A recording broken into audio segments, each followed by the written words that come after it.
Is Israel an apartheid state? More and more these days, one hears this charge made. Oddly, when South Africa was an apartheid state, no one accused Israel of being one.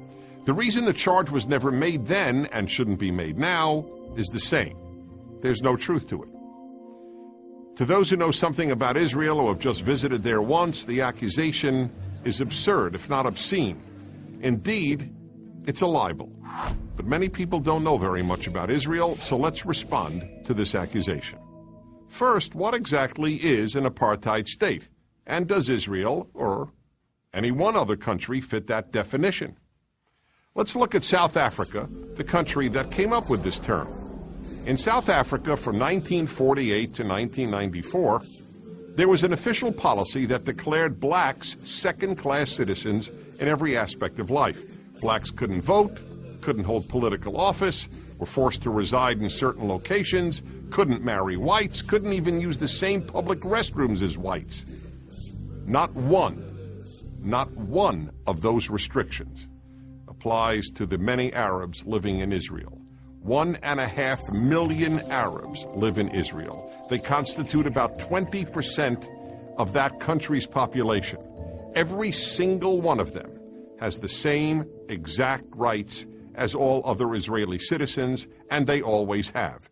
They can vote, and they do. They can serve in the Israeli parliament, and they do. They can own property, businesses, and work in professions alongside other Israelis, and they do. They can be judges, and they are. Here's one powerful example.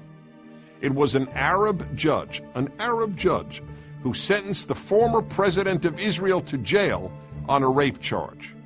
And nobody batted an eyelash that an Arab judge would sentence a Jewish president to prison. Some other examples. Rita Mansour is the youngest ambassador in Israel's history.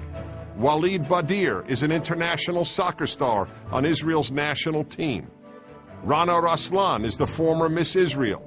Ismail Khaldi was the deputy consul of Israel in San Francisco. Khaled Abu Tomei is a major journalist with the Jerusalem Post.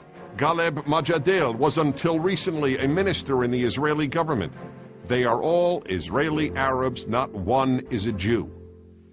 And how many people outside of Israel know that all the road signs in Israel, for example, are in English, Hebrew, and Arabic? Not only is Israel not an apartheid state, Arabs in Israel are freer than any Arabs in the Arab world. No Arab in any Arab country has the civil rights and personal liberty that Arabs in Israel have. That's because Israel is a pluralistic, liberal democracy, the only one in that part of the world. Now you might say, well, okay, Palestinians who live inside Israel have all these rights, but what about the Palestinians who live in what are commonly known as the occupied territories? Aren't they treated differently? Well, of course they are, because they're not citizens of Israel. They are governed by either the Palestinian Authority or Hamas. The only control Israel has over these people's lives takes place when they want to enter Israel. Then they are subjected to long lines and strict searches because Israel has to weed out potential terrorists. And what about the security wall that divides Israel and the West Bank? Is that an example of apartheid? That's rather easy to respond to.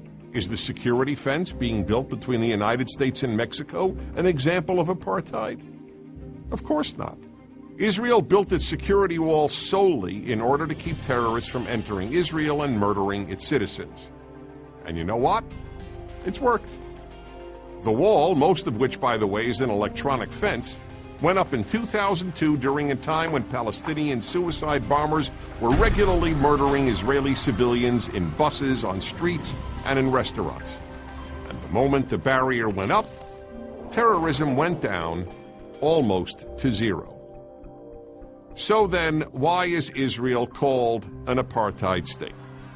Because by comparing the freest, most equitable country in the Middle East to the former South Africa, those who hate Israel hope they can persuade uninformed people that Israel doesn't deserve to exist, just as apartheid South Africa didn't deserve to exist. And if you don't believe me, just ask the people who know better than anyone else What a lie it is that Israel is an apartheid state, the one out of every 5 Israelis who is an Arab, which is why they prefer to live in the Jewish state than in any Arab state. I'm Dennis Prager.